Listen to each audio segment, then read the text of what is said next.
பிள்ளைகளே, இன்று கூட்ட பெயர்களை மிகுதி பகுதியை பார்க்கலாம். கூட்ட பெயர்கள் பாருங்கள். ஒரு பொருளின் கூட்டத்தை எப்படி அழைக்கிறோம்? கூட்ட பெயர் பாருங்கள். கட்டு கட்டு என்று கூட்டத்தை அழைக்கிற பெயர்கள் எது? விறகு கட்டு, காகித கட்டு, புத்தக கட்டு. புத்தகங்கள் சேர்ந்த கூட்டத்தை புத்தக கட்டு என்று சொல்லுவோம். நோட்டுக்கட்டு, பணத்தாள்களை கட்டு என்று சொல்லுவோம். நோட்டுக்கட்டு. துணி கட்டு, சீட்டு கட்டு என்று இவற்றை கட்டு என்று குறிப்பிடுவோம். சங்கம் என்று அழைக்கப்படும் கூட்ட பெயர்கள் பார்ப்போம். எதற்கு சங்கம் என்று குறிப்பிடுவோம்? கலைஞர் சங்கம், நடிகர் சங்கம், வழக்கறிஞர் சங்கம், வாலிபர் சங்கம், எழுத்தாளர் சங்கம், மீனவர் சங்கம், விவசாயிகள் சங்கம், மாதர் சங்கம், முதியோர் சங்கம் என்று சங்கம் என்று சில கூட்ட பெயர்களை அழைப்போம். மேலும் சில சங்கங்கள் பாருங்கள். வணிகர் சங்கம், நுகர்வோர் சங்கம், நுகர்வோர சபை என்றும் சொல்வார்கள். பெற்றோர் சங்கம், அறிஞர் சங்கம், அறிஞர் நிறைந்த கூட்டத்தை அவை என்றும் சொல்லுவினோம். அறிஞர் அவை என்று சொல்வார்கள். அடுத்ததை கவனியுங்கள். குழு குழு என்று கூட்ட பெயர் அழைக்கப்படும் சொற்கள் எது என்று சொல்லி பாருங்கள்.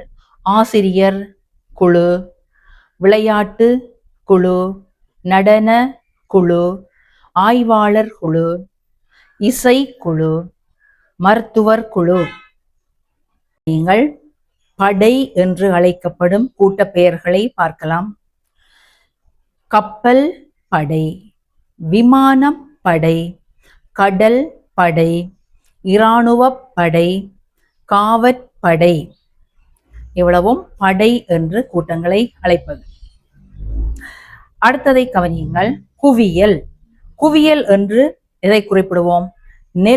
நெல்லின் கூட்டம், நெற்களை குவியலாக குவிப்பது. நெற்குவியல், கற்குவியல், மணற்குவியல், நாணய குவியல் என்று குவியல்களாக இருப்பது குவியல்.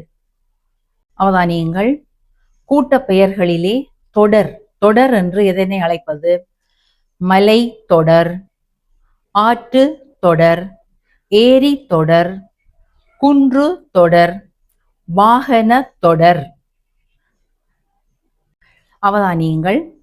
மன்றம் என்று குறிப்பிடும் கூட்ட பெயர்கள் எவை என்று சொன்னால், ரசிகர் மன்றம், மாணவர் மன்றம்.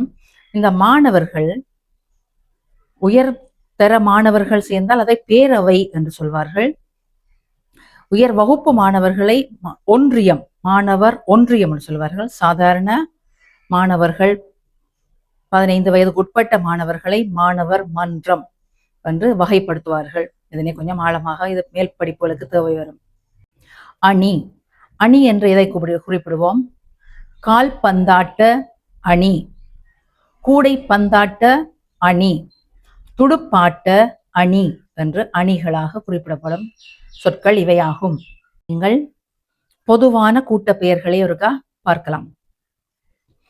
மாணவர் மன்றம், சினிமா துறை, சினிமா எல்லாத்தையும் சேர்ந்து துறை என்று சொல்வோம். அந்த கூட்டத்தை துறை என்று சொல்வார்கள்.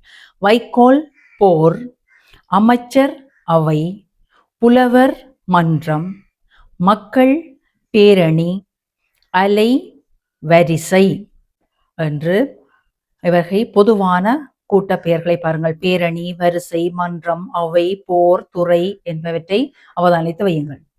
பொதுவான கூட்ட பெயர்களில் மிகுதியை பாருங்கள். தேர்தல் தொகுதி, மலர் சரம், புல் கற்றை, மலர் மாலை, முத்து மாலை, மரம், மரங்கள் சேர்ந்த தொகுதி மரக்கட்டை, இலக்கியம் மன்றம், விவாத மன்றம்.